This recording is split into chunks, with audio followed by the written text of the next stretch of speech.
The Business Report, brought to you by the Youth Entrepreneurship Scheme, a department of the Ministry of Youth and Community Empowerment, supporting young entrepreneurs. We're back now with a business, and Barbados is seeking to further deepen its trade relationship with Guyana. That's according to Minister in the Ministry of Foreign Trade, Sandra Husbands. She made the comment during an event hosted by the Barbados Chamber of Commerce and Industry, which focused on doing business in Guyana. It was held at the Hilton Barbados and attracted a number of members of the local business community, as well as the Guyana Chamber of Commerce.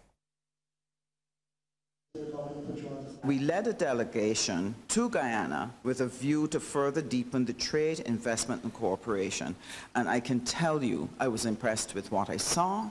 I was excited by the opportunities that I see there for Caribbean people to participate in the boom and the explosion of wealth that will take place in Guyana. And it is my intention and the intention of the Ministry of Foreign Trade to work together with our other ministries to help mobilize the enterprises in Barbados to make sure that we are part of what is happening in Guyana. And the government stays ready. We stand ready to be able to talk with you and discuss what additional supports you may require in order to take advantage of it. Well, the Barbados Revenue Authority has extended its tax filing deadline for third-party providers to March 31st. In a statement, the BRA says the extension is as a result of the number of challenges being experienced by entities in gathering their information for the annual third-party tax obligations. Communications Officer at the authority, Erica Lazar, revealed the decision was made in response to requests from many companies and employers who are having difficulty acquiring the new tax identification numbers, or TINs, of their clients and employees. She says that they have listened to their business and corporate taxpayers regarding their efforts to contact employees who would have left their companies last year, or in the case of pension, companies and business owners whose clients and contractors have still not passed on their new TINs to them. Well, time now to take a look at how those stocks traded on selected exchanges across our region. We get started with Jamaica, where Caribbean Limited was the volume leader with 415,956 units at $9.44 each. And they were followed by Sagicor Real Estate X Fund Limited and Sterling Investments Limited. In Trinidad and Tobago, National Enterprises Limited was the volume leader with 253,624 shares changing hands for a value of $2,028,337.70, and they were followed by JMMB Group Limited and Guardian Holdings Limited. And here in Barbados, Sagicor Financial Corporation Limited was the volume leader, trading 270 shares at $2.90 each, and they were followed by Goddard Enterprises Limited. And in international business, the heads of 7 top pharmaceutical companies in the United States have been urged to do more to lower drug prices for consumers. The industry leaders were giving testimony before a Senate Finance Committee on the rising cost of medicine. The unusual public hearing after the drug companies asked for it to be in private is a sign America's Congress is running out of patience over the price of drugs. We here in Congress are exploring legislative options to deter companies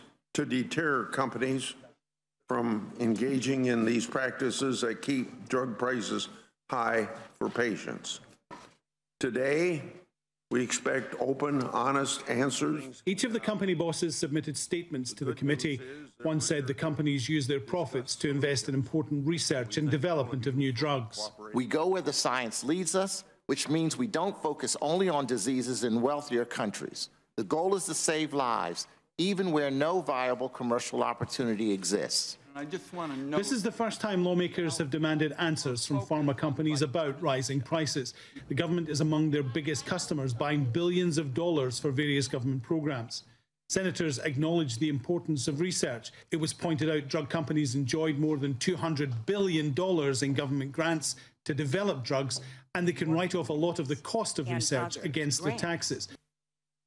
And that's business. When we come back, that story on a small earthquake just off Barbados. The Business Report, brought to you by the Youth Entrepreneurship Scheme. And now for the Barbados Water Authority's Water Wednesdays.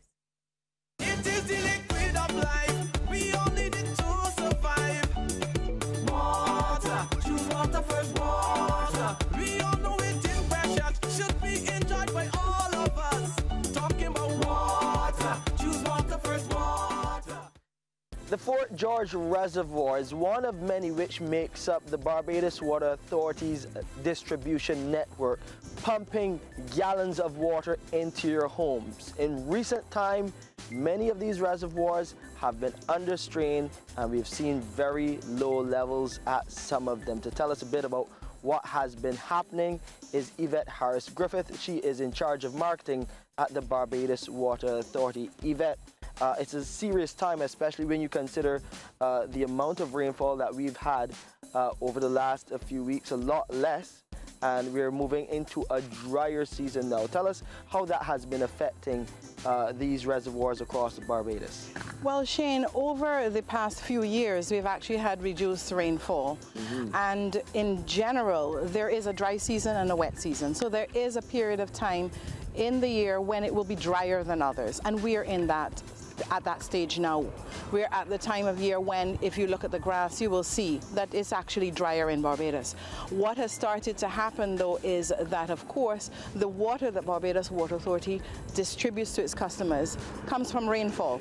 So once there is reduced rainfall for a prolonged period, then we will start to see the effect in terms of low levels at our reservoirs. And today, again, as has been happening recently, some of our reservoirs have been impacted by low levels. And those reservoirs include Apes Hill, Boscobel, Castle Grant, Golden Ridge, Half Acres, Lamberts, Lodge Hill, and Chop Hill.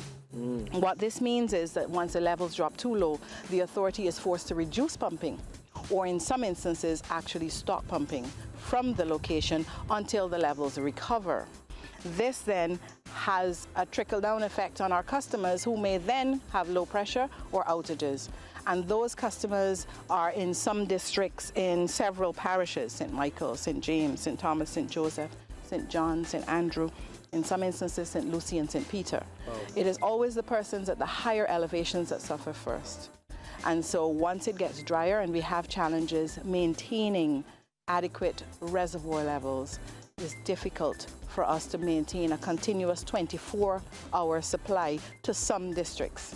However, there are things that our customers can do to assist themselves, while the authority itself tries to do its best in keeping that water supply as consistent as possible. What the authority will do once we cannot provide the water through the taps, as people would recognize, is we would send water via tanker to the areas, or in some instances we have actually installed community tanks within the neighborhoods. And that is a temporary measure, of course.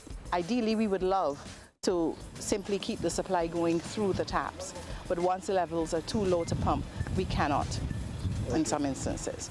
What we would advise is, when you do have water, catch some, so that it can assist you in the instances where the pressure is too low or you may not have any at all. That certainly helps. And because it is a drier period of year, it does not mean that the rain will not fall. For example, last night and early this morning, the rain did fall, and it's threatening as we stand here chatting. However, when there is rainfall, you can catch that rainwater, use it for secondary purposes, and those can include the washing of the driveways, the washing of vehicles, the watering of plants, even the flushing of your toilets if you need to. And the Barbados Water Authority has also been putting notices on Facebook about outages in recent time, keeping you informed about where they are and how long it would take to fix them.